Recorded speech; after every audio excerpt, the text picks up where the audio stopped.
Hello.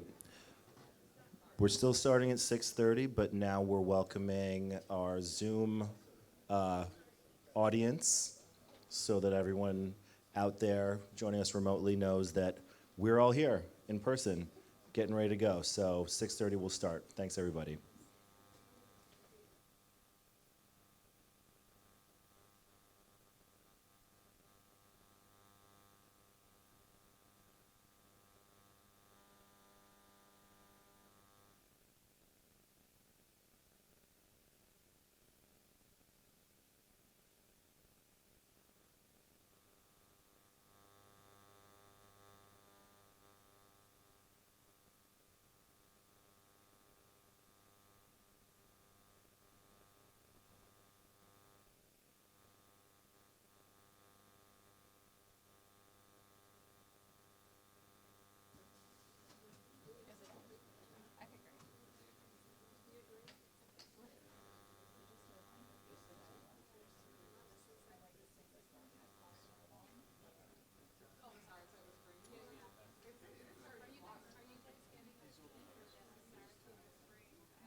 We still have room at the front if anyone would like to take a seat.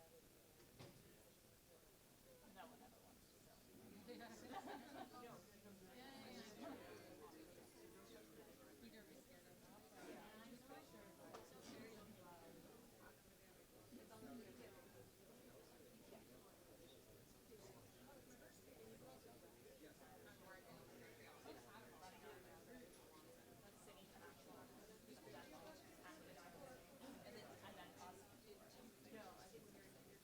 Sorry, I agree.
Okay, it's on.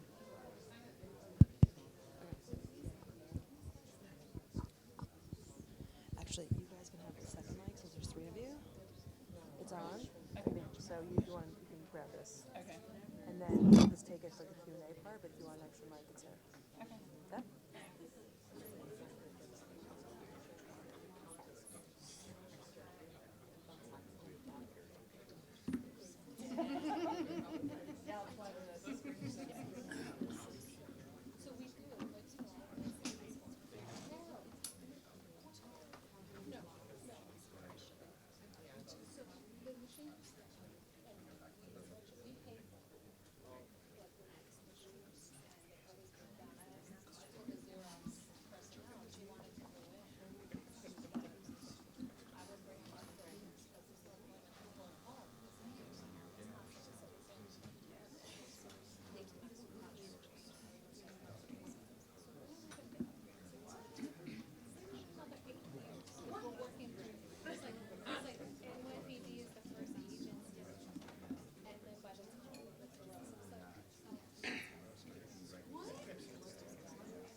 Good evening. All right. Happy primary election day, everyone. I hope you all had a chance to vote or early vote. Really want to say thank you for coming out this evening in some pretty horrible weather. So thank you. I just want to acknowledge some of our guests this evening. Councilmember Alexa Avilés, thank you so much for joining us this evening. I also want to call out Rosalind Salas from State Senator Andrew Bernardo's office. Sorry, does that sound a bit?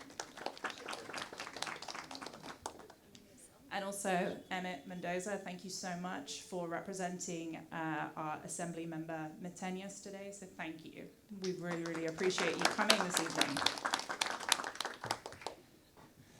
I want to thank Community Board 7 for hosting us this evening and for being a partner in this work. You've now hosted 3 community engagement meetings for our project. And we've also appreciated the opportunity to attend community board meetings where we've provided project updates and answered questions about the Empire Wind project and the South Brooklyn Marine Terminal. I want to quickly acknowledge our onshore project manager, Solveig Fulnes, if you could just wave to everyone. So Solveig is responsible for all the construction activities that will be happening during the redevelopment of SBMT, so that's a pretty important job. She's going to be available to answer any questions that you might have after our presentation. But first, I just want to say, on behalf of Solveig and everyone who works on the Empire Wind 1 project, we really want to thank the community for your support. Without your advocacy and your partnership, a just transition to renewable energy wouldn't be possible. Without your support, Equinor and Empire Wind with your support, Equinor and Empire Wind were selected for New York's 4th offshore wind solicitation, which was announced last month. We will be starting construction shortly on the South Brooklyn Marine Terminal, transforming it into New York City's first ever offshore wind port. And it's because of the community here in Sunset Park and several people who are in this room. Tonight, we're going to talk in detail about construction at the South Brooklyn Marine Terminal. SBMT is a part of Sunset Park's vision to attract industries to work towards climate justice, and we're really proud to be a part of that vision. We wanted to visit with you tonight to share the project's progress and the approach that we have in mind for community engagement as construction ramps up in the months ahead. We also wanted to provide space to answer any questions that you might have. We'll hear a presentation on the project, and then we're going to open the floor for your questions. Later, members of the project will be available to talk to you individually. But before we get started, I should probably introduce myself and talk a little bit about the Empire Wind project. So my name is Ashley Ball, and I'm the Director of Community Affairs for Empire Wind 1. I joined Equinor last summer after learning about Empire Wind at a Sunset Park task force meeting. At the time, I was working for Opportunities for a Better Tomorrow. Thank you.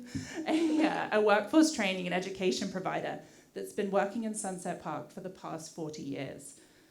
Before this, I led operations across several public schools in Brooklyn and other parts of the city. I've worked as a teacher, as a community organizer, and I've worked in government with elected officials at every level of government on both sides of the Atlantic. I was born in Austin, Texas, but I grew up in the UK, in case you were wondering about this strange accent I have going on here. Sometimes people think I'm from Australia or South Africa, but just wanted to clarify that for you. So my father spent most of his career in the oil and gas industry. And honestly, if you'd asked me about 5 years ago if I would be, or if I'd ever work for an energy company, in full transparency, I'd probably laugh at you. My family moved to Brooklyn in 2019, and we're proud to call Brooklyn home. I joined Equinor because of its values, its commitment to safety, and what Empire Wind will bring to South Brooklyn and our entire city.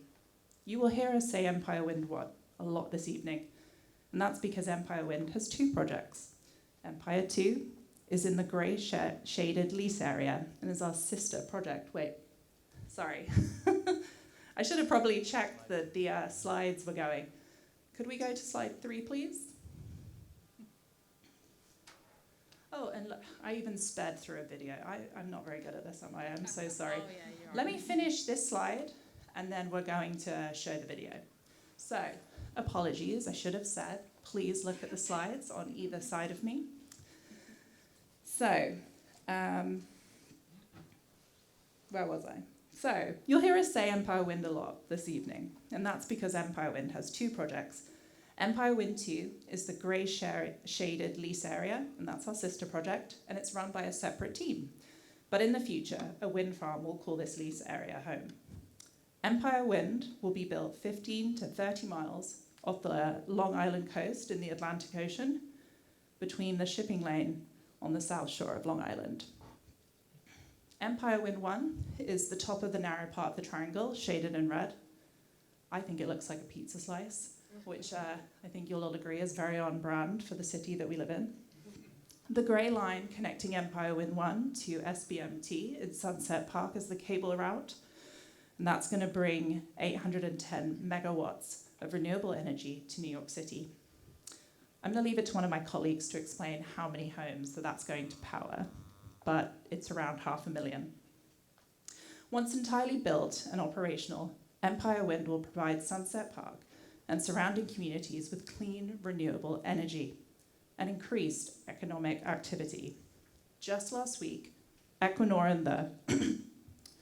and the Building and Construction Trades Council of Greater New York announced the signing of a project labor agreement, a PLA, to construct SBMT. This first of its kind PLA for Equinor is a commitment to building SBMT responsibly with the help of New York's highly skilled union construction workforce. The agreement will establish working standards, industry-leading safety practices, and equity in the construction of the South Brooklyn Marine Terminal, creating over 1,000 union construction jobs and apprenticeships in local New York communities and thousands of indirect jobs in manufacturing, shipping, and logistics. Okay. Could we please run the video? And I apologize about that. Thank you.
That's a little preview of some of the things that we're going to be talking about this evening. Can we move to slide 4, please? So, revitalizing SBMT is one of the major commitments to Brooklyn, one of our major commitments to Brooklyn. For decades, SBMT has appeared partially dormant despite its incredible history over the past century. And soon, as this video just demonstrated, it will be home to the largest offshore wind port in the United States, a world-class facility capable of staging and assembling sophisticated offshore wind components. The South Brooklyn Marine Terminal will play a key role in Equinor's development of Empire Wind as a staging and assembly site and as a home for the project's operations and maintenance base. We are also committed to engaging the community through several initiatives, some of it which we'll provide an update on this evening. That includes the Offshore Wind Innovation Hub and the Ecosystem Fund, which are already operational, as well as future initiatives such as the Learning Center and public access to SBMT. We are also planning another supply chain event, Equinor has held them previously in New York City, Albany, and on Long Island, and we're currently developing this event, and we'll share more information soon. I'm now going to hand it over to one of my colleagues, who will start off by explaining how offshore wind works. So over to you, Brian. Thank you. Thank you, Ashley. All right, next slide, please. Before I get started, my name's Brian Turner. I'm a project engineer. I've been working on the project for a little over 2 years, and I'm really excited to present the work that we're doing to you tonight. I thought I would start off a little bit on how offshore wind works, and so that you understand what the part that is happening offshore before we talk and focus on the onshore facilities tonight. In the water, we're going to have turbines. They're going to be built for the Empire Wind Project by Vestas, and then you will have a cable to thank you, Sam, to an offshore substation, and the cable will come onshore. And when it comes onshore in Brooklyn, this is where we are going to be talking about the onshore substation shown there, and before it connects to the grid, which is Con Ed's Gowanus substation. The other parts of this picture that we're going to talk about tonight is where the boat is the operations and maintenance facility. This is where employees gather to go out and maintain the turbines out in the water. And the other aspect not shown in this diagram, which is a big part of our project tonight, is the staging port that we've heard about, where turbine parts will be coming to the port, stored, and then it will be put on barge to be constructing the offshore wind farms. All right, next slide, please. I want to talk a little bit about the history of the Empire Wind Project. It starts about 7 years ago when the Empire Wind Project won an auction from the Bureau of Ocean and Energy Management, or BOEM. Once that lease area was awarded to Empire, we started a significant and extensive amount of wildlife and marine surveys. It was to evaluate the lease area, the cable route, and also the onshore facilities. We started a lot of federal, state, and New York City permitting for the port. We also started the onshore permitting for the substation. That's called Article 7. It's a transmission project within New York State.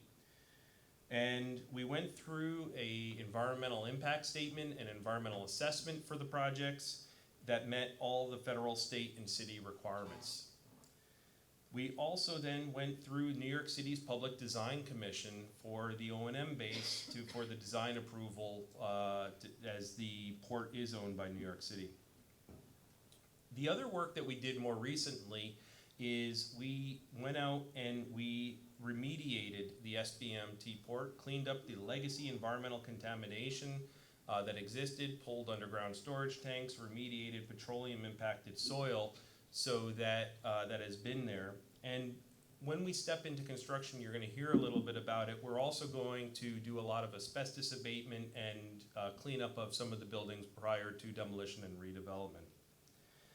So now that we've received a lot of our approvals, we're ready to start for construction, and you're going to hear a lot more of the details of the construction in the coming slides. Before we do that, I'm going to go into one more slide. Next slide, please. And talk about how this project also meets a lot of the goals for New York State and New York City.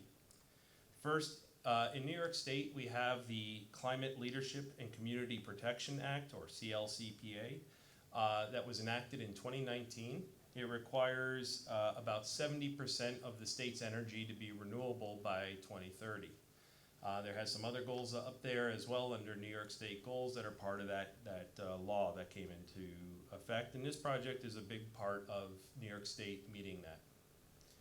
We also are part of the New York City goals that are presented there, and it is an essential part of fulfilling New York City's vision and establishing New York City as a leader in emerging domestic in the offshore wind industry. We also are supporting the goals of the Brooklyn Borough President Comprehensive Plan for Brooklyn. So we feel that the importance of this project for New York State and New York City and Brooklyn.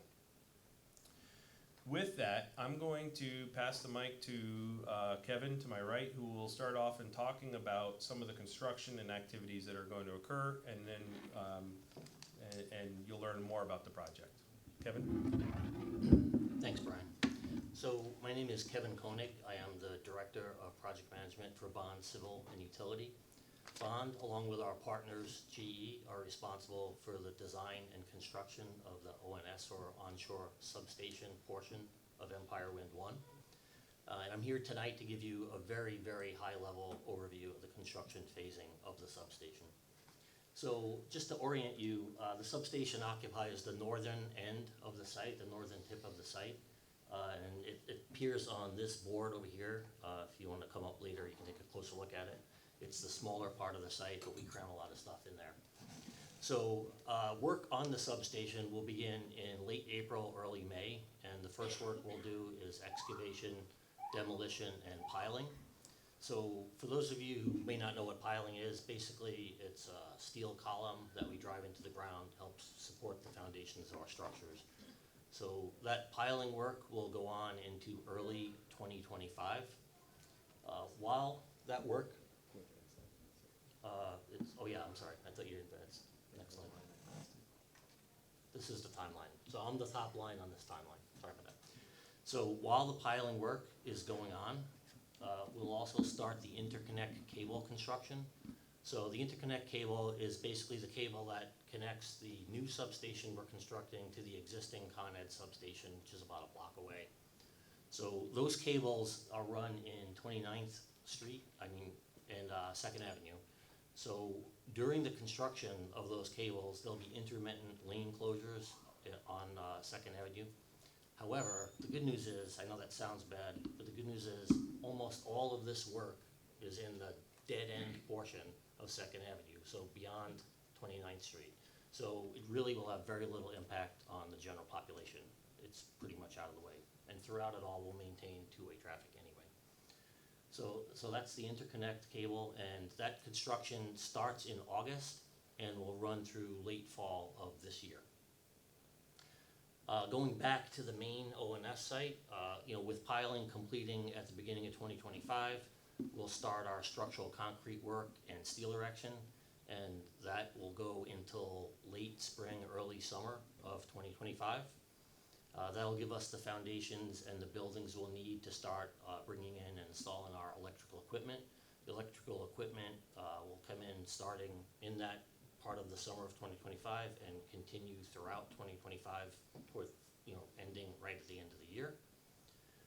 Once that equipment is installed, we'll be able to start testing and commissioning, which basically starts beginning of 2026 and completes in middle of 2026. And that'll essentially wrap up the substation portion of the construction. And with that, I'll turn it over to Justin to handle the rest of the timeline. Thanks, Kevin. Can you hear me? Okay. You may need to swap. We're getting No, the this same one's, feedback. this one's working. Oh, yeah. Feedback It's again? feedback, yeah, so. Yeah. You wanna shut that off? Yeah, Why don't you turn shut it that off? one on. That's fine. Take control. That's how we do it in the community. Right. Well, thanks. All right. Good evening. It's a pleasure to be here. I'm Justin Post, Senior Vice President, Principal in charge for the project for Skanska. Looking forward to explaining our role in the project. But I did want to just give a little background. I've worked on a number of very large, complex projects here in Manhattan and Brooklyn. Most recently in Manhattan, the World Trade Center Transit Hub, and on the Moynihan Train Hall. So I have a good familiarity of having to work in a tight site and with right in the neighborhood. So I got involved in a lot of community boards meetings back then, and we plan to work very well with the Community Board 7 here as we build this project. Our role in the project is broken into three different areas. Maybe Joe will point to them. There's what we call the marine, which you won't be able to see all of that. The marine is, we're going to be upgrading the marine bulkheads on Pier 39 and 35, adding some docks to the marine bulkheads. On the land side, there's quite a bit of site utility work, sanitary, storm, water, electric, a lot of duct banks underground. So the site will be dug up, new utilities put in, and then beautiful new paving, concrete and asphalt paving, which will help the drainage and give a beautiful site when we turn it over. And then there's the O&M building, which is what Equinor will use to operate and maintain the facility and operate and control the power distribution from out at sea back to Con Ed. So those are the three main components that we're involved in. To give you a timeline on the marine, we hope to begin work here in June, July timeframe. Again, we'll be putting in what they call sheet piling to redevelop the waterfront and create a much sturdier bulkhead at that base. And we will be, we'll be doing dredging out at in between Pier 39 and 35 and around 39, which dredging is, scooping up a lot of the silt that have built over the years and moved in. We need to make channels for the barges and ships and things that will be coming in. So very common here all around New York. I'm sure you've seen dredging. We'll complete that sheet piling work on the marine side probably in the summer of '25, and we'll get ready for the cable that will come from the water side into Kevin's substation area. And we will completely wrap up all our marine work in late '26. On the port staging side, which is basically the terminal area, the flat terminal area, we'll begin doing piles just like Kevin, 200-foot deep piles. Most of that work, will be out towards the water, not too close to 2nd Avenue, and there'll be thousands of piles actually that will support the cranes that lift the major equipment that Equinor will bring on that eventually gets built out at the Empire Wind 1. So you need very robust foundations. And so that a lot of pile work, paving, and we will wrap up that staging port in early '26. And then in terms of the O&M building, we'll start that probably this summer. And similar thing, foundations, similar, you're used to commercial construction. It's the foundations, and then you'll have the exterior facade. You can't tell from this, but it's going to be a beautiful facade you'll be able to see, and the photovoltaics on the roof and green roof. It's going to be a beautiful building that will be there to stand for quite a while. So the O&M building, common construction, that ends in '26 as well. Next slide. So this slide, I'm just going to talk about, I was here in June of last year. Some of you, I think, I recognize. It was a rainy day then in Sunset Park, but a lot has happened. We've completed our procurement, and we're now getting ready to start, like I said, here this month.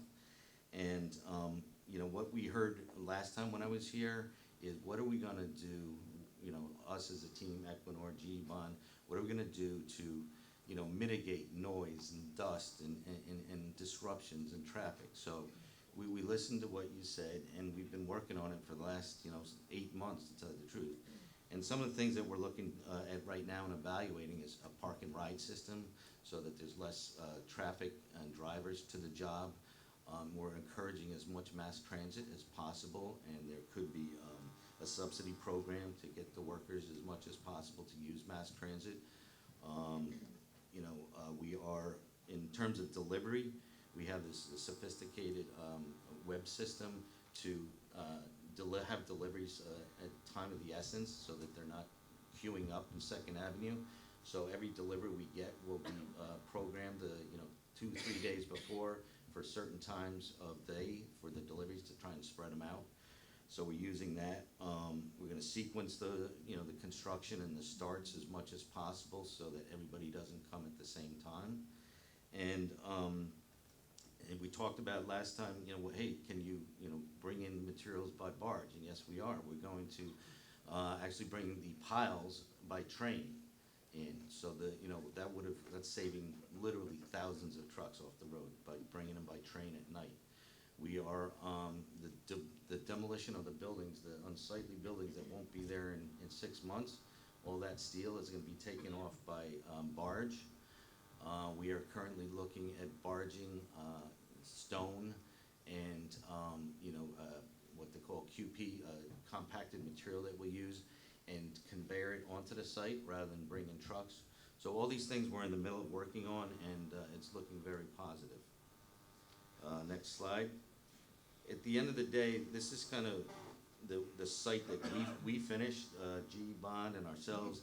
We turn over the site to Equinor for its use, and it's basically flat, open site, all new, fresh concrete, asphalt, lighting. There'll be nice, fencing around the site. The buildings are ready, and then I'm gonna turn it over to Equinor to explain what happens when we turn it over.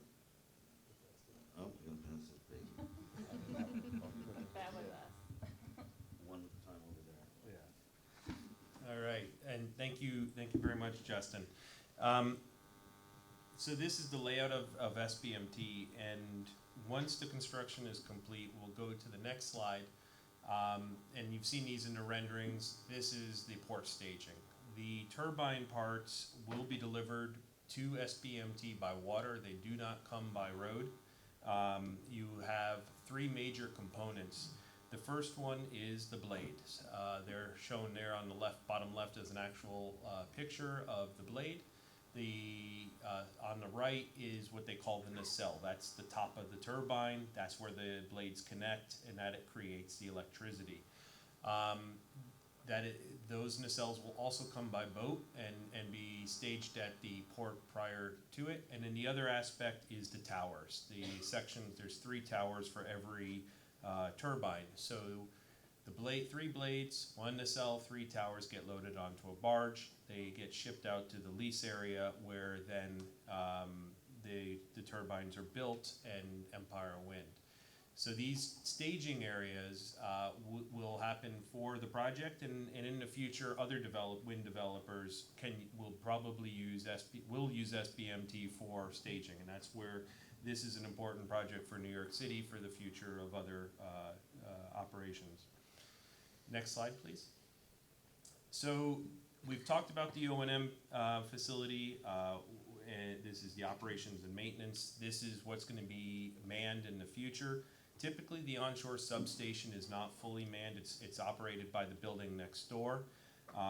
We'll have people, and you see in the top left, in a control room, controlling all the turbines, controlling the substation 24/7, manning that facility. The building will also be used for the offshore workers to come to the site.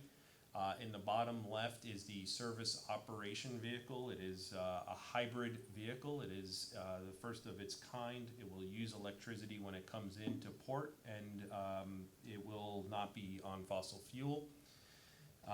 It will also have, not shown in this picture, is a crew transfer vessel. These are like catamarans that help transfer the crew out to the wind farm in between when the SOV is out there with parts. We've talked about the O&M building. It's not going to be like a typical warehouse. There will be deliveries, but it's going to be infrequent for the use. And this will be then the ongoing activities that Equinor will have at the SBMT facility. Okay, next slide, please. So we talked about where we've been. We've talked about the next 3 years of construction, and we're expecting that in mid 2026 that the turbine parts will start showing up at SBMT. And then we expect that the first renewable power to be delivered to New York City in late 2026. We've had a lot of work completed to date, and we have a lot of work ahead of us, and looking forward to that. I want to take then from now a step from the construction and talk about, going to pass it off to Tone, who will talk about the Innovation Hub, and so learn some more about some of the work that's going on with the project. Tone? Oh, yes.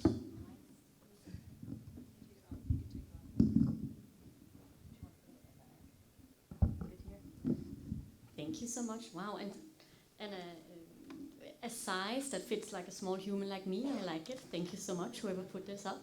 Thank you so much for letting me also present a little bit what we do at the Offshore Wind Innovation Hub. We're changing gears a little bit from the construction of the South Brooklyn Marine Terminal. But my name is Tone Sondergaard, and I'm the director of the Offshore Wind Innovation Hub, and I work for New York University's Engineering School, who runs the Offshore Wind Innovation Hub. And we luckily don't do this on our own. We do it together with great partners from Equinor and from the National Offshore Wind Research and Development Consortium, and together with New York City's Economic Development Corporation. And we have been in operation for more than a year. We launched in January 23. And we run essentially 2 distinct programs that I just want to give you a tiny update on. The first program we run is an accelerator program where we take in the most promising tech startups from all over the world and bring them into Sunset Park and help them scale their businesses. We just finished the first cohort of companies in December 23, and now here in 24, we are actually right in the middle of selecting our second cohort of technology companies that we'll be working with. And we hope that many of you maybe will be joining us on May 15th, where all of these amazing startups will come to Sunset Park, will go to Brooklyn Grange, and then they will showcase their solutions and pitch for everyone who wants to listen in. So an awesome opportunity for those of you who are innovation nerds, like myself within this space. The second program that we run is our community membership. It is a program where we are currently 25 members. It is a program that's free and open to any NGO, CBO, small business, larger business that works within offshore wind and who wants to come and join us in the mission of making Brooklyn and Sunset Park the home for the best and brightest innovations in offshore wind. That's open for anyone who wants to express their interest, and we take in new members on a rolling basis. So I hope to maybe see some of you guys join us there. It would be amazing. Thank you so much. And without further ado, I think I'll give the floor to Gloria, who will then send down the microphone and talk about the next station.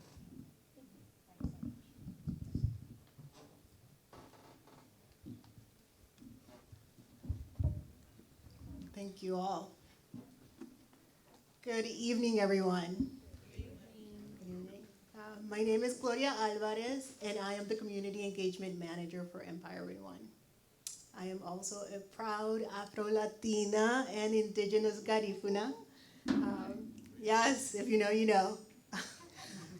And I mention that because as Garifuna people, we have a deep connection to the environment, and it is extremely important to us because we depend on it.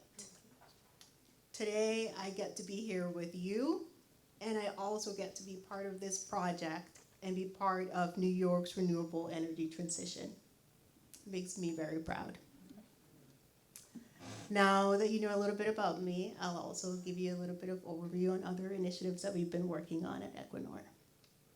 On October 10th, last year, October 10th, 2023, this year is already going by so quickly, saying that sounds like a decade ago. But LaShawn Allen Mohammed and I, the director of Central Brooklyn Economic Development, had the pleasure of emceeing the Ecosystem Funds Award ceremony, where we celebrated 8 New York-based organizations being awarded a total of $5 million by Equinor in grants.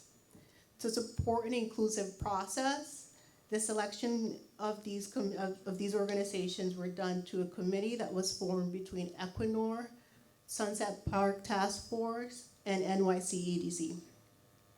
The committee selected these 8 organizations that will be focusing on developing career pathways through job education and training and promoting diversity and equity and inclusion by prioritizing access to opportunities for members of historically marginalized communities in advancing inclusive growth for the entire supply chain. As part of our Gen Next strategy, we have also been working on the Offshore Wind Learning Center. I'm extremely excited about that because I get to manage some of that and lead it with other colleagues. The Learning Center will be a 10,000 square feet space located in Industry City with views of SBMT, where the community will be able to look directly at their port and see it firsthand as soon as they walk in. The Learning Center will be featuring cutting-edge technology with interactive exhibits to inspire curiosity and promote interest in science, technology, engineering, and mathematics. To date, we have completed phase 1 of the design and are gearing up for phase 2. Ya casi. Almost there. So similarly to phase 1, a committee was put together with community representatives and educators. The committee will be charged with defining what success will look like for the center and making sure that it is an inclusive space. Thank you. We'll be, most importantly as well, making sure that it's an inclusive space where visitors feel valued, respected, and empowered to engage in offshore wind. With that being said, thank you very much for being here, and I'll turn it over to Ashley. Thanks, Laura. You're going to have to pass the mic. Thank you. All right, I'm going to attempt to do this sitting down because I'm a relatively tall person and that microphone didn't like me standing up earlier. So before we take your questions, I just wanted to walk you through how we're going to be keeping you and surrounding communities updated in the months ahead, and years ahead. We will continually revise our approach, and we're open to your suggestions on how to inform every part of our community, both on and offshore. We will continue to host engagement meetings like this periodically and other bespoke engagements to answer your questions and share news and updates as they arise. We will soon post our construction communications plan on our project website, that's empirewind.com, because we want to be transparent about our approach, especially as construction will be happening for the next 3 years. It's important for you to know what's going on. We plan to use social media in a more local and targeted way, such as by providing updates on Nextdoor and through Equinor's existing social media channels. We will continue to publish the monthly Empire Energizer newsletters, which will share news and updates from across the project. In our most recent edition, we let our subscribers know about a construction update bulletin that we'll soon be sending out to inform the public about construction activities at SBMT.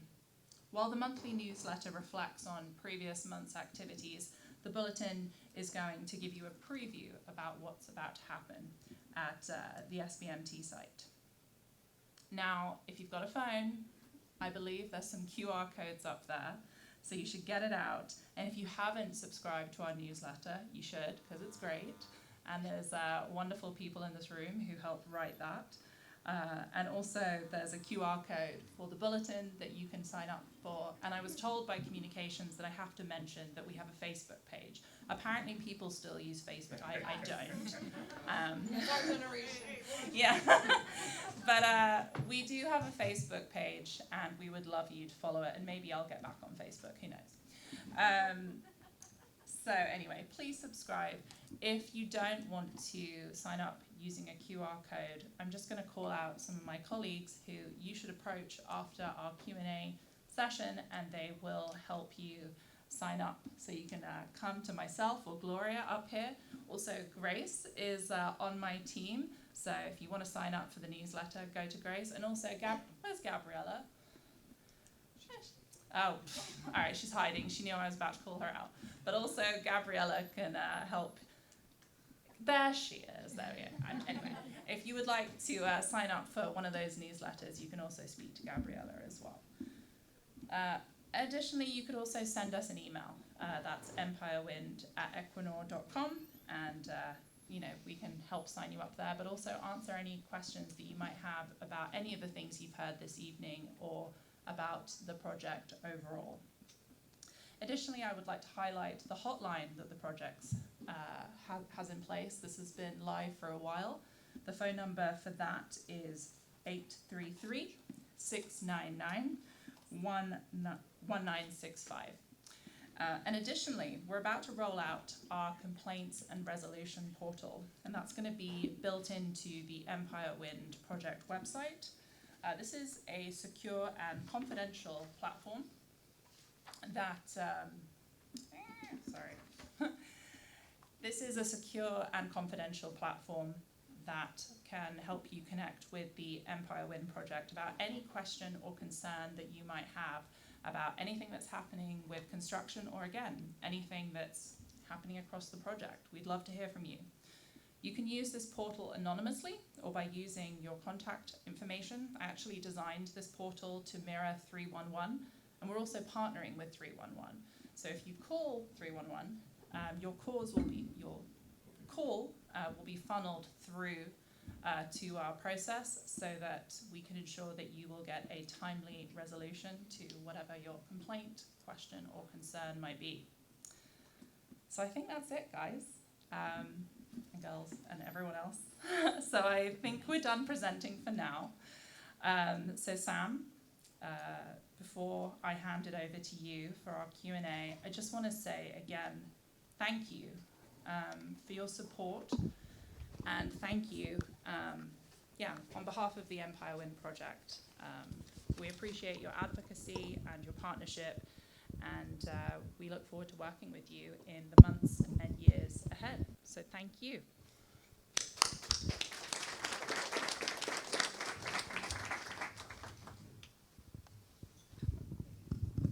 Thank you, Ashley.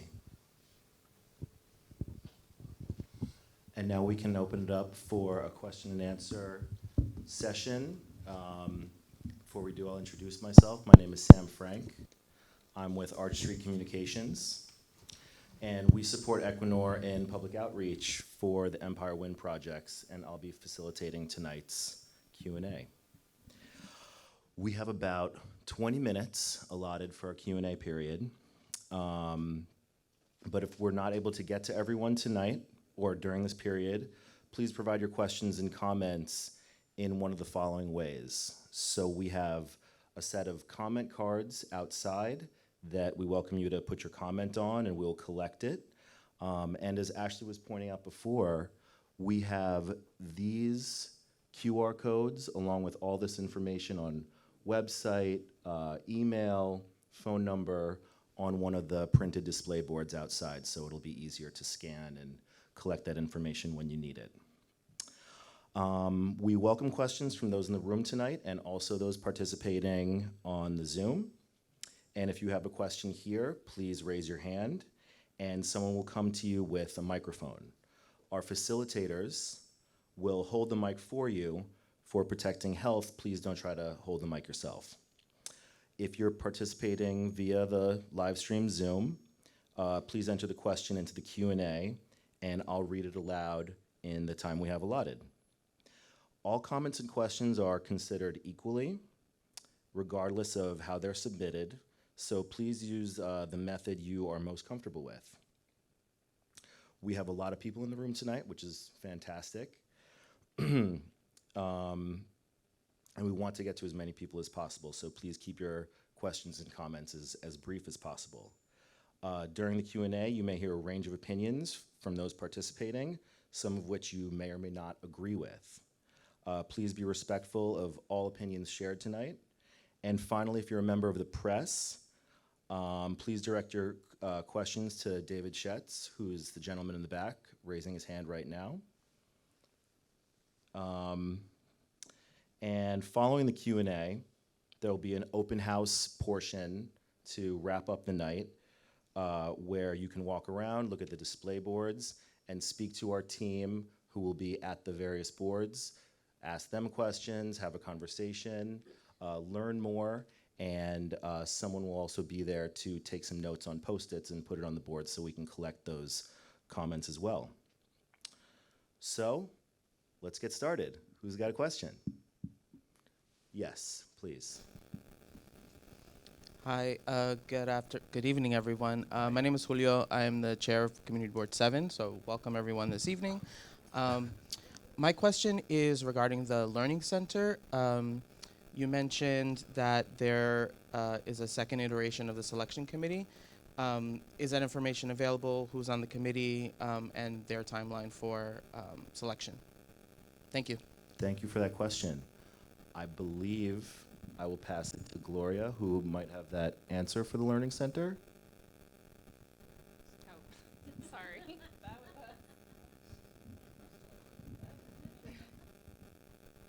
Thank you. We do have a committee. We haven't made their information public, but would be happy to chat with you one-on-one and discuss a little bit more about the members and who they are, or a little bit about their background itself.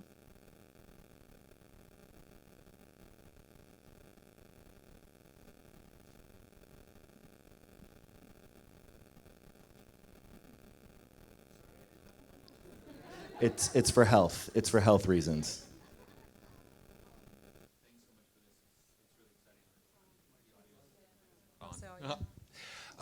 Tim Gilman Shefcheek from the Ready Center, which is a nonprofit on the other side of Gowanus Bay from you. This is an exciting project. It reminds me of two big scale projects that have happened on the bay, both IKEA Park, which is actually around on Erie Basin, and Sims. And they did a couple of things on the development of their site that I wonder if you've considered. One is that Sims is managing all the runoff that's coming down the hill from Sunset Park so that none of that water is actually hitting the bay.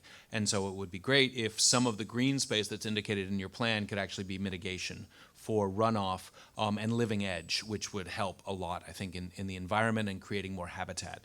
There are also things that you could do in the water even more. And we run some experiments on the side of Gowanus that would be, you'd be more than welcome to come and visit and see. The other thing is that IKEA did a lot of traffic mitigation through the use of the ferry system.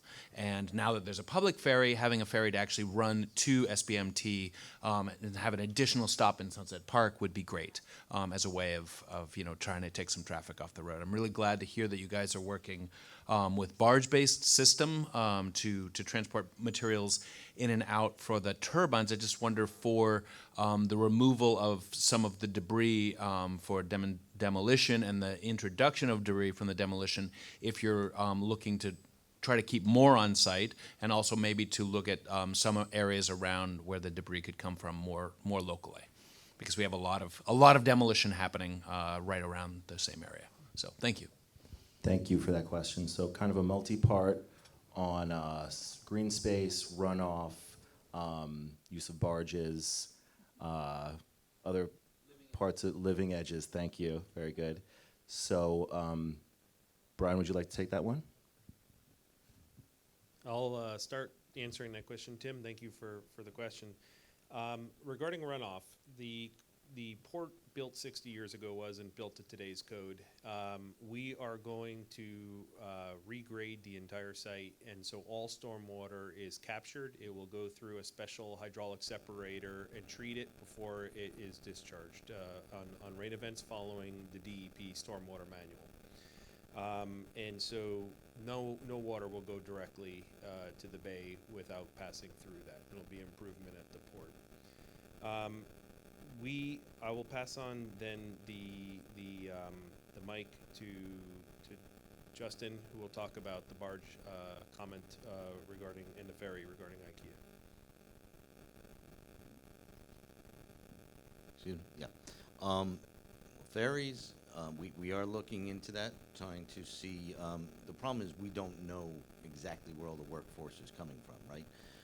So as we onboard the union workers, we ask the question, where do you live, how are you traveling? And we're going to try and adapt to that over the coming months. But to start up a ferry system from Staten Island, and I only get four people in the morning is a problem. So we need to understand where all the workers are going to be coming from, and we're looking at ferries as well as shuttles and other things like that.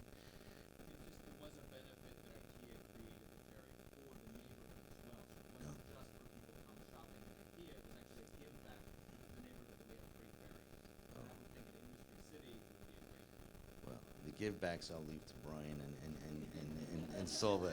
I'm just a poor contractor. In terms of material, we will be recycling. So like the demolition of existing concrete, the foundations, we are grinding that up and reusing that.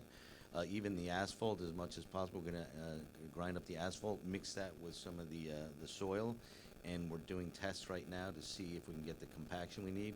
So, you know, the problem is that, you know, the ferries, it's a double handling. Like, there's only certain places that, you know, we are taking, I said, the steel from the building by barge, but you need a place to take it. So there's got to be somebody on the other end. Otherwise, you're double handling, and the costs become astronomical. So wherever we can find a train or a barge that has an end point that can take it without double, triple handling, that's what we're doing.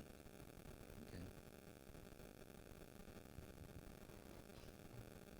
Thank you, and just to remind folks for follow-up, and that was a very important one, just raise your hand again. We can come back around with the mics so that people online will be able to hear the questions and comments.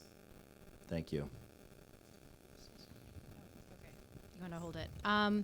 So I just want to go back to Gloria's point. I think there's an effort for transparency, but the selection committee there's the selection committee first for the WIN fund, and then now there's the selection committee for the Learning Center that hasn't been like an open, transparent process.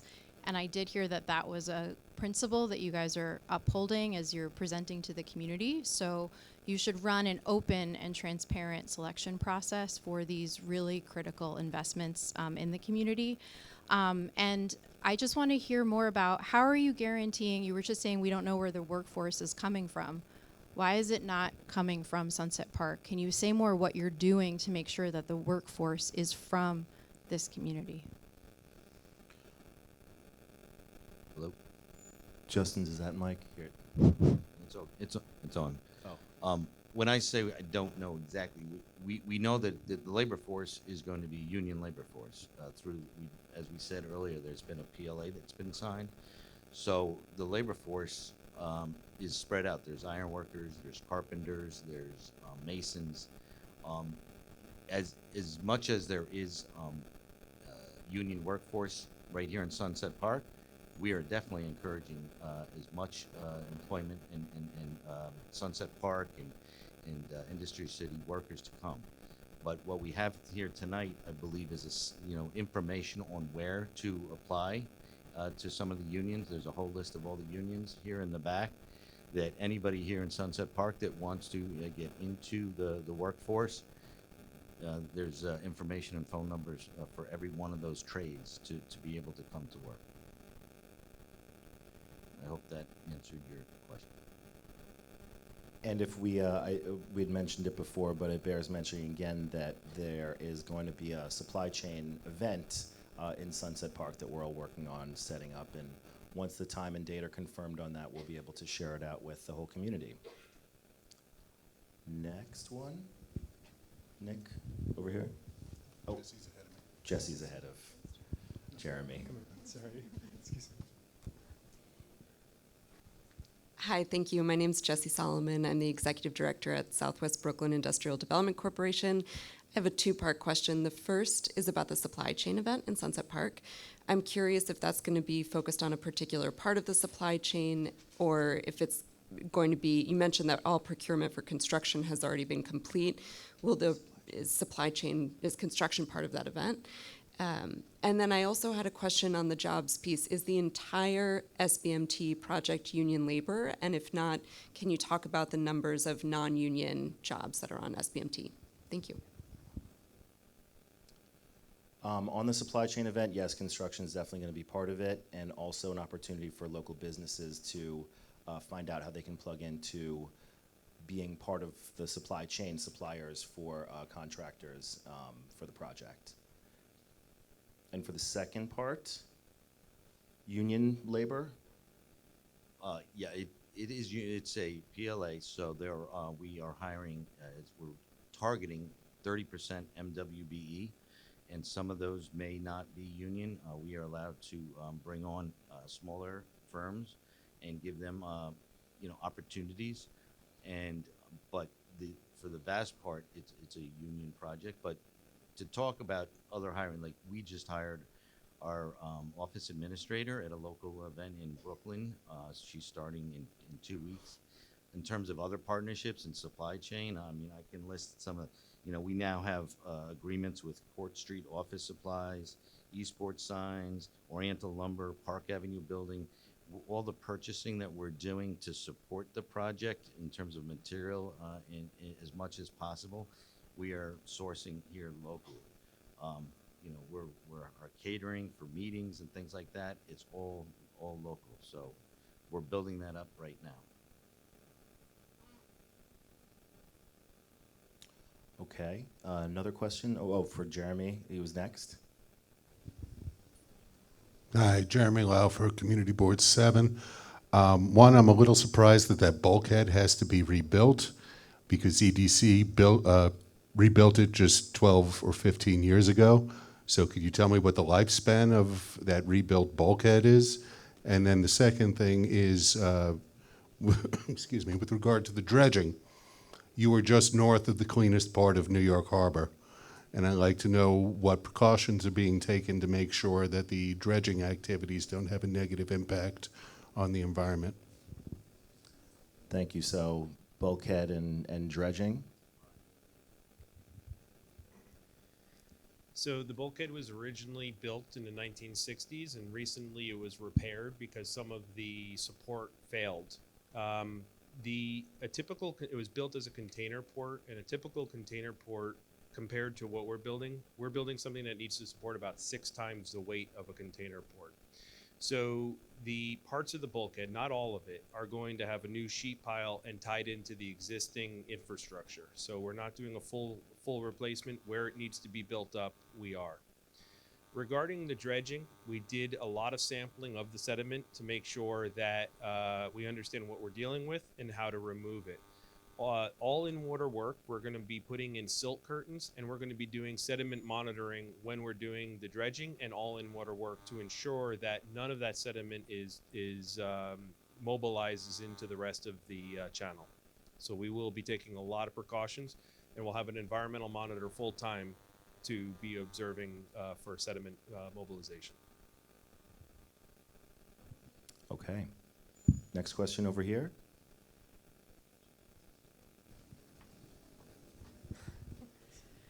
Hi, Evelyn Ortiz, co-CEO of Opportunities for a Better Tomorrow.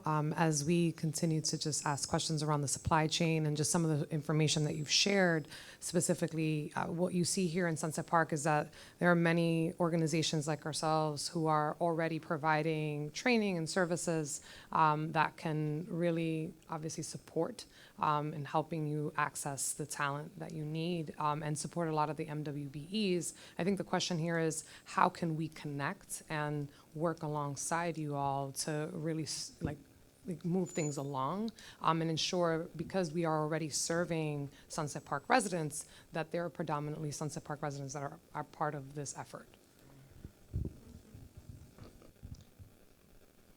Hi, Evelyn. Sorry, we used to work together. I think Ashley's got this one. Yeah. Well, first of all, you have my contact information, but no, seriously, this work, we're not doing this alone. We're doing it in partnership with organizations such as Opportunities for a Better Tomorrow. Me and Daniel, hi Daniel, we're going to be going for lunch soon, and let's talk. Like we want to partner with you. It's a part of some of the things that Gloria was talking about earlier in regards to our Gen X strategy and the regional investments that we will be putting in place to support the workforce. So we want to meet with you. Let's talk about how we can work together and make sure that all the opportunities that are available, both in the immediate future with construction, but also in the long term with the project, are using and working with local people. So we're here. Speak to myself, Gloria, anyone on our community affairs team, but we want to partner with you. We can't do this work alone. I hope that answered your question. Please. Yes, just wait for the mic, please. One more second.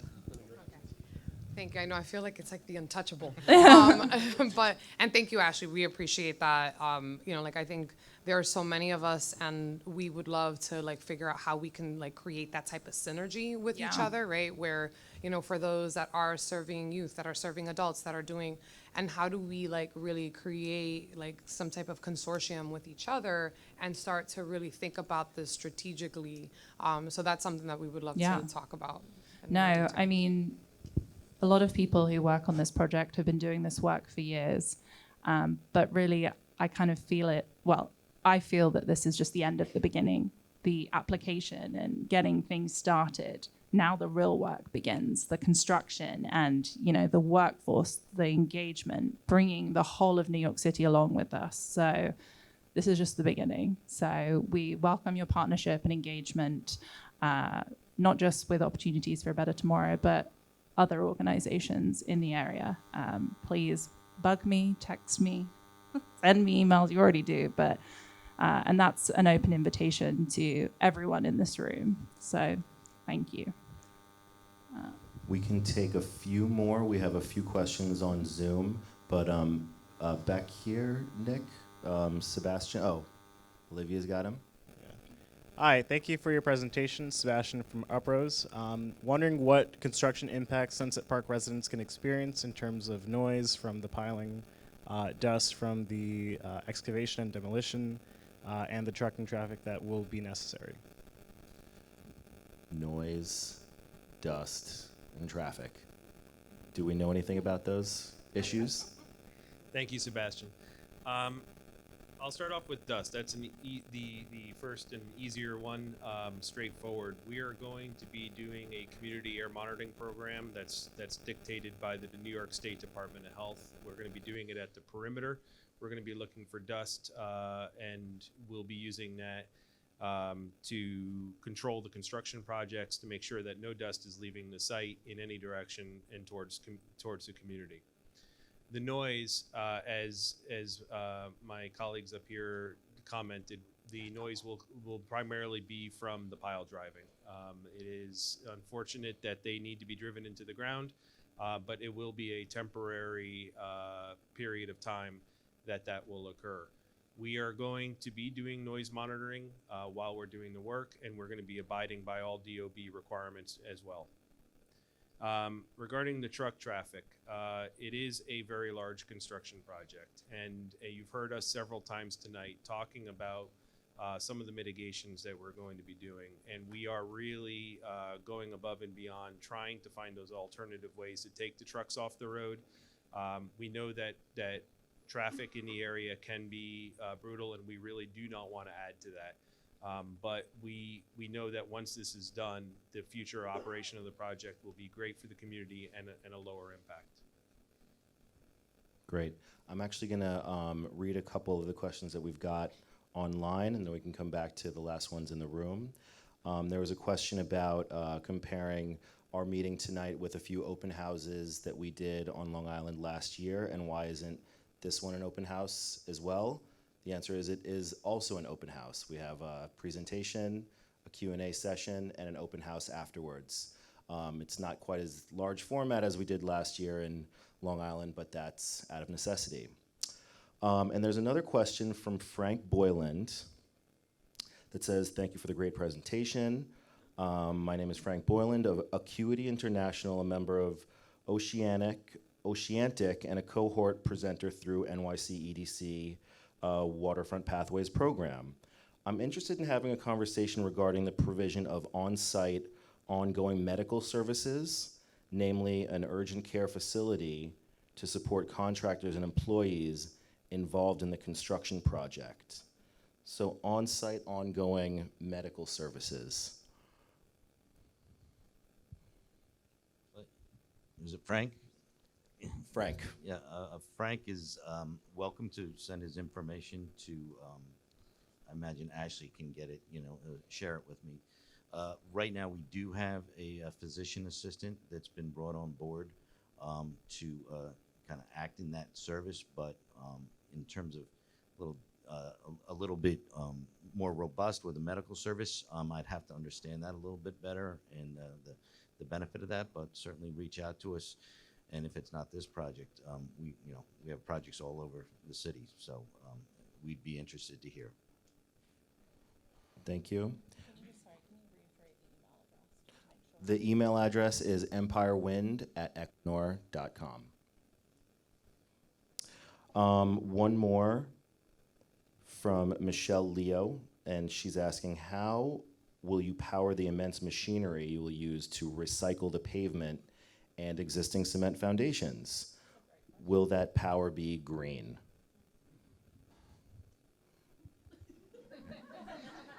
Kevin's not recycling. Unfortunately, no. There is not a system that's electrically driven to crush, large concrete blocks down to that size.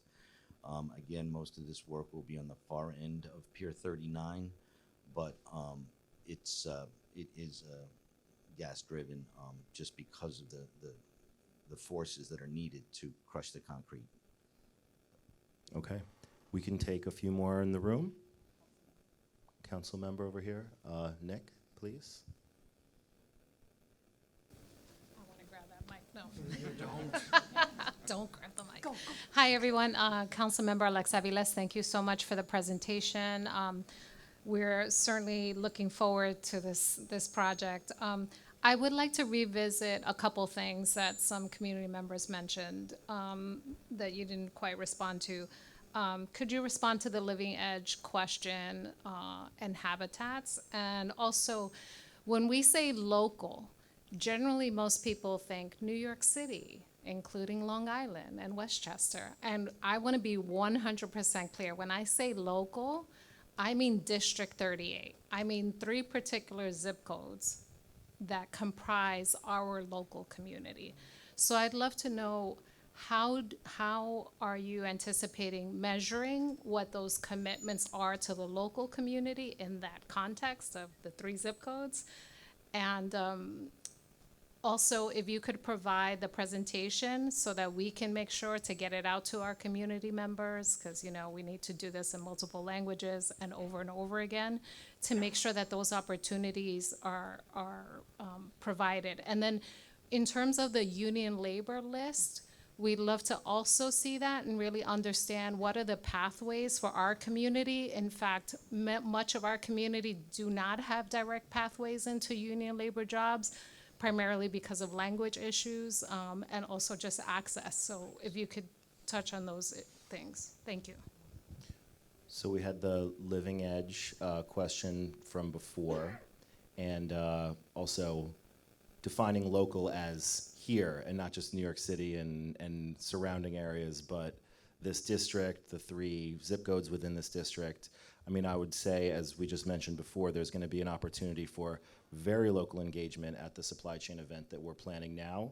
And I think also we'll be able to make the presentation available on the website as well, so that people can access it, use it, disseminate it, translate it, that sort of thing. But on the Living Edge, Brian, go ahead. I'll try to address that. We don't have a living edge as defined in stormwater.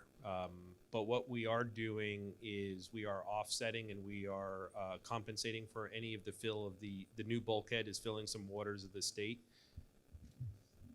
Okay, thank you. For the fill of the water of the state, we are removing soil from the ground at the end of Pier 35. We're going to restore what is currently a bulkhead, and we're going to put in riprap to remove fill from the harbor, and to restore some of the tidal wetlands that we have to unfortunately fill in with the new bulkheads. I can discuss with you a little bit more about the Living Edge afterwards, but that's not part of the current design. In terms of presentation, we're obviously recording this event. We will make sure that you have a copy of both the presentation and the recording of this. We support, the dissemination of that to the local community, and I believe we owe you a meeting as well to talk about some of the things that we can do to, work together moving forward. Anyway. A few short ones from Zoom, and we can come back to the room, and I think we're going to be, and then we have one from outside as well.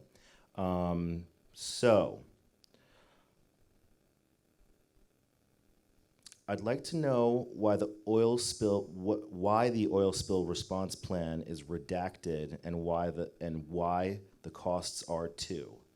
The oil spill response plan being redacted. Is that a question that we might have an answer to? I can try this one. I will assume it's the oil spill response plan that we have as part of our federal permitting process.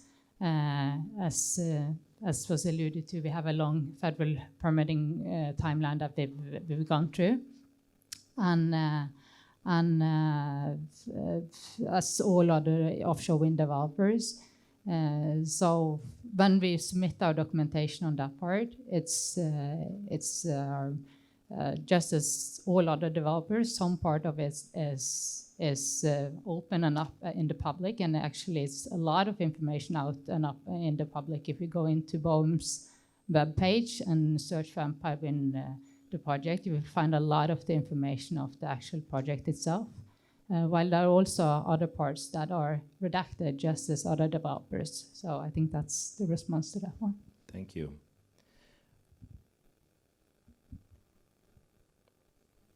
What is your experience in monitoring this offshore wind project of this size from a remote location? So monitoring from a remote location. Equinor has projects globally around the world. They are working on wind farms in the UK, in Europe, and throughout, and so they have experience controlling it. And we also have our partners with Vestas and GE. They have other projects as well that we're learning from and how they control and maintain these offshore wind farms. Great. Now, if there's one more question in the room. Oh, we have one from outside. Okay, and I think that might, yes, they can come on in and we can give them a microphone. We do want to leave time for the open house portion, which is part of what we advertised for today, so, okay.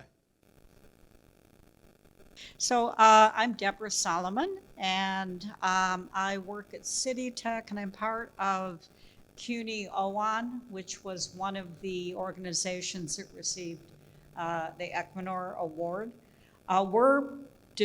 We've developed, and we're about to start presenting bridges to offshore wind to let people in New York City know about career pathways, specifically degrees and trainings that they can get on CUNY campuses. But my question is, if many of the jobs will be union jobs, will there be jobs for non-union people with no college degree?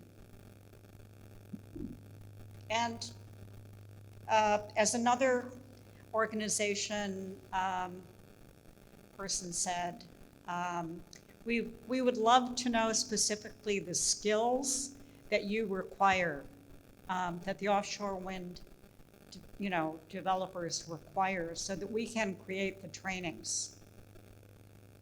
Okay. Okay, so non-union jobs, jobs that don't require college education, and what sort of training and qualification might be necessary to get those jobs?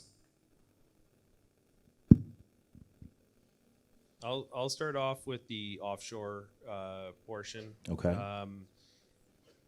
We have several people on our team who can talk about the skills that are going to be needed, but there are going to be a large number of jobs necessary for the maintenance of the turbines, for a lot of the offshore work that we've talked about. A lot of it is going to be presented in the Learning Center that Gloria mentioned, and they'll be able to discuss the skills and the level of experience necessary. The construction, again, as Justin and Kevin have presented, is a union job, and most of the employees will need to be in the union to work on the construction of the port. Okay. I mean, additionally, there are jobs that other jobs that are available for Equinor and the Empire Wind project will be advertised on our website. And these jobs, you know, they will be posted as and when the project needs them. But this is something that, as you know, was mentioned earlier, that the Learning Center will be a portal for really explaining the jobs of the future. And, you know, we look forward to partnering with different organizations, both locally and across New York City, as we, you know, evolve and move ahead.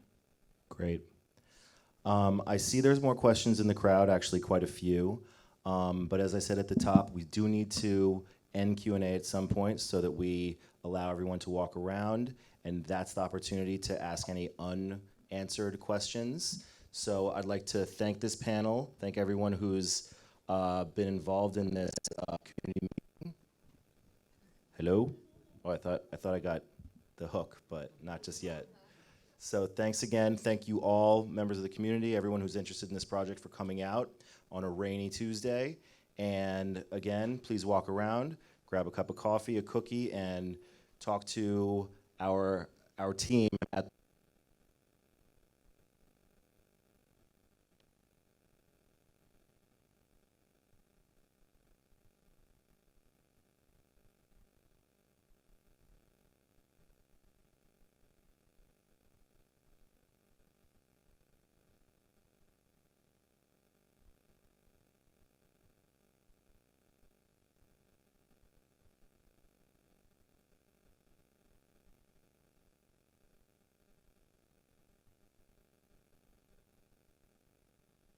Well, I know that they just finished a new curriculum, which was carbon that was done.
Too much? No, I love it. I went to an event with Toad, and Toad is taking a picture of the pool, and I'm standing right in front, and she's standing in a chair. I'm not in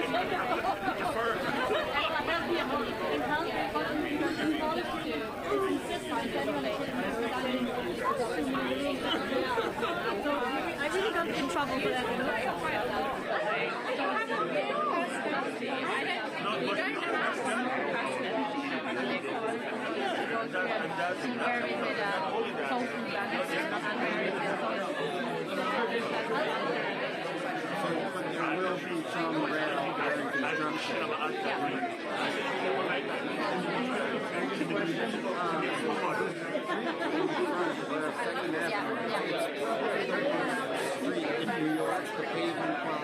Oh yeah, this is outside the scope of your project. But is there any plan to?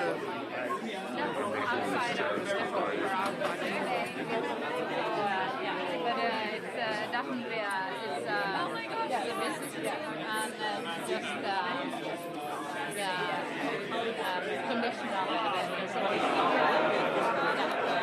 it's outside of our project. We take aware that benefits to industries in this parking is for this.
I'm happy to work on it because I was like,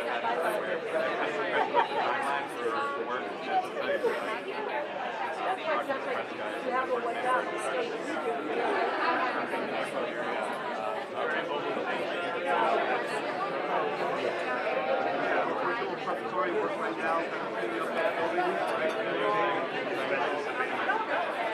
And I'll give you, so you want me to report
Oh, that's how